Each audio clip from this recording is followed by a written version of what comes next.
Hello, everyone. Welcome to another episode of the Sleep Detective podcast, where good sleep, health, and longevity are inevitable. Today, I'm excited to share with you a groundbreaking tool to help you control your mind that will result in better sleep, success, and happiness. How amazing does that sound? And I know when we say control our mind, that can be kind of triggering, especially if you've been told that your sleep issues are all in your head or it's because of anxiety, right? Which then is all in your head. And so it feels like this uncontrollable thing that we should be stronger and able to control, but we can't. And so that really frustrates me when I hear people tell me that their doctors and their family and their friends are all telling them this. It's just anxiety. Like that explains it and it's their fault. So, but at the same time, there are ways that we can control our mind. And so that is what I want to tell you about today. Because even if you do have anxiety, and I believe there are many physical causes of anxiety, for example, it can be from the food you're eating, from your gut health, from lack of neurotransmitters, from toxins, from so many different things. There's the one step is addressing those things. The second step is still using tools to help manage that anxiety and change our thoughts. So, this if you experience anxiety and or sleep issues, you really do want to listen to this. So, the tool that I am talking about is called positive intelligence, also known as mental fitness is another way to describe it. So, the term positive intelligence was developed by a coach named Shirzad Chamine. He has a best selling book by that name, Positive Intelligence.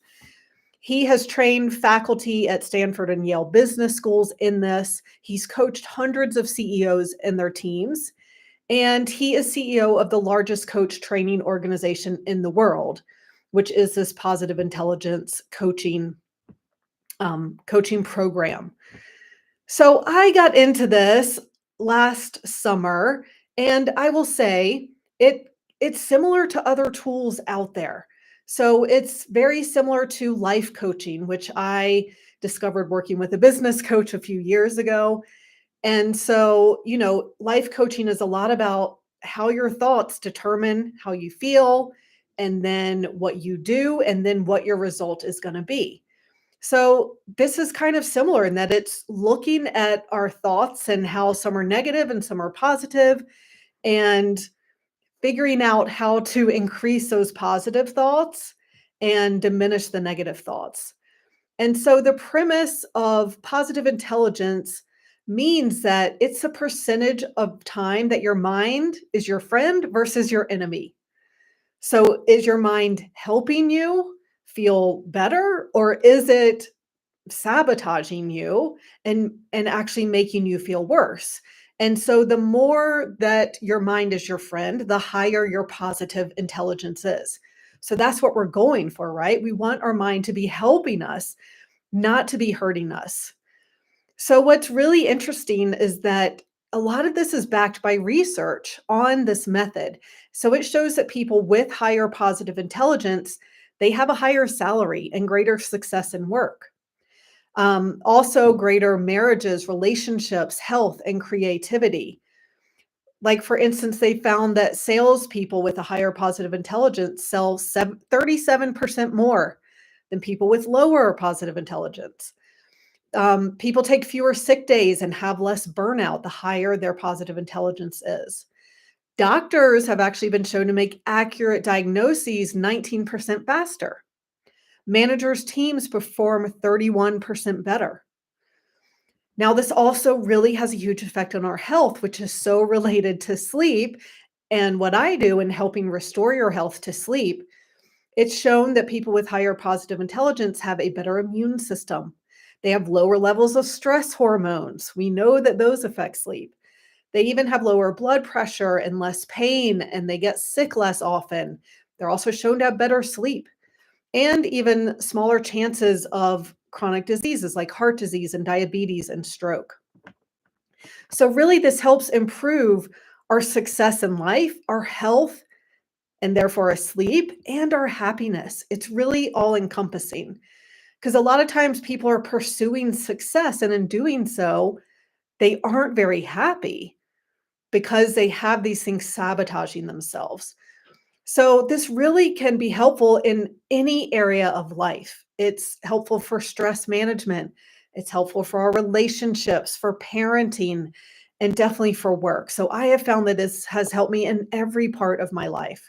So, I'm really excited to share this with you today and to give you some resources to dive in deeper to this as well.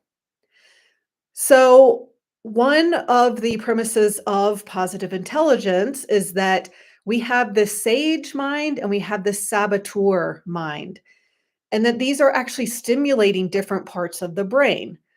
So, from what I've told you, I'm sure you can imagine the sage part is your friend and the saboteur part is your enemy. And so, we, of course, want to strengthen the sage, the friend part of our brain. So, they found that our saboteurs are stimulating the kind of survivor parts of our brain. So that primal brain, that lizard brain that's been along since caveman days. So this is also the left side of the brain. And this is really when we're focusing on the past or the future, right? That's actually where worry and anxiety and depression can come from, is focus on the past or focus on the future. The sage brain or the positive intelligence brain is in the more evolved parts of our brain. So, like the prefrontal cortex, the parts of our brain that have empathy and that right hemisphere of the brain. So, this is what gives us calm, clear headed focus. And it's also here that we are focused on the present. So let's dive into what these saboteurs are. This is what I found so fascinating and so helpful. So, again, the saboteurs are our enemies. So, the judge is what Shirzad calls the universal saboteur. So, this is judging ourselves, judging others, and judging our circumstances. So, we all have this. This is our number one saboteur. And then there are nine other saboteurs that, some of us have more than others. And so, even though the judge is this universal one, then we have two to three of these others that tend to primarily kind of run our lives and the negative parts of our brain. So, they are the avoider. So, people who tend to avoid conflict, the controller. When you get anxious and impatient, when you can't control others, this is one of mine. Just ask my husband. The hyperachiever, they need achievement to feel good about themselves, to feel validated. The hyper rational, this is when we think that the rational mind is important over the emotional brain. And so that can really hurt our relationships. The hyper vigilant saboteur is when we're anxious, always anxious about what could go wrong. The pleaser is when we want to gain acceptance from others by people pleasing them, which usually is, at the detriment of what we need. The restless saboteur is always looking for greater excitement and busyness and not content. And it's hard to celebrate the present. This is another one of mine as well. The stickler tends to be that perfectionist and gets upset when he isn't perfect or his team isn't perfect or those around him aren't perfect. And then the last one is the victim. And this is using, as being the martyr and using these internal feelings for attention and affection from others. It's making people feel sorry for yourself to get their attention. So I- I'm curious if any of these resonated with you. There is a quiz that you can take to find out what your saboteurs are. And I have the link in the show notes here. But if you go to positiveintelligence.com, you should be able to find all of the resources there. And I think it's important to mention that while we're working on this, it's not like these saboteurs ever go away. Like they're always going to be there. The primal part of our brain isn't just going to go away. It's actually there to keep us safe. So this is where our fight or flight response happens. Like we want that to happen. If we're being chased by a bear in the woods, we want that part of the brain to kick in. But we don't want to be using that part of the brain to make decisions and to determine our mood and things like that. So, and we also, as humans, we have what is called this negativity bias. And this served us well from an evolutionary standpoint, where, again, a long time ago, humans needed to remember the one poisonous plant more than they needed to remember the 20 plants that were fine to eat. So our brain, to survive, has this negativity bias that makes us focus on the negative. This is why, if you, let's say, I did a speech a couple years ago and I had a lot of good comments and then a couple negative comments on the feedback form. And what did my brain focus on? Not the comment that said that was the best presentation of the day, but the one that said it was a little boring. And so I was devastated, even though I already knew about this negativity bias and knew that this was happening. But it is going to be our first reaction. So we're never not going to get what Shirzad calls hijacked by these saboteurs. That's always going to happen. The goal is to come to our sage brain a lot faster and faster over time. So let's talk about the sage brain. This is the wise part of our brain. Again, it's that calm, clear headed part of our brain. And this brain also has a perspective that everything that happens to us is a gift and opportunity. And I know I am talking to people who are having trouble sleeping. And I know that when you are in that sleep deprived state, it is really hard to see how this could be a gift and opportunity. But it can be. There is a reason why this is happening to you, for you. And it's really a sign that your body isn't healthy. And it's your body screaming out, hello, help me, because I can't sleep. So once you figure out your sleep and come out the other side, you're going to look back and see that this was such a blessing because it got you to a healthier place. And everyone has their own journey to get better. And some of it involves this mental, maybe spiritual, also part of the journey. So anyway, the point of the sage brain is to eventually see that everything that happens is a gift and opportunity. I like to say it, things aren't happening to us, they're happening for us. And there are 5 powers that help this sage brain. So they are exploring with curiosity, empathizing with ourselves and others, innovating and being creative, navigating to find the right path, and activating to take decisive action without being influenced by the saboteurs. So these are the kinds of things that Shirzad talks about working on increasing to increase that sage part of your brain. So to increase positive intelligence, it is a 3-step process. So you want to weaken those saboteurs that I talked about. And that can be just starting with observing them and labeling them when they come up. A lot of times that is enough. When my mind gets really upset about something, I'm like, and I'm kind of calling myself a failure and meaning this is never going to work, then I can be like, oh, that's the judge telling me that. And it makes it kind of go away to know that. So that's the first step. The second step is to improve the sage powers. So that is then when the saboteurs hit, then shifting to the sage perspective and using those powers that I just explained. And then the third step is strengthening the PQ brain. And so this actually strengthens the sage brain and weakens the saboteur brain. And these are simple mindfulness exercises that you can do in 10 minutes or less, 10 seconds or less, actually.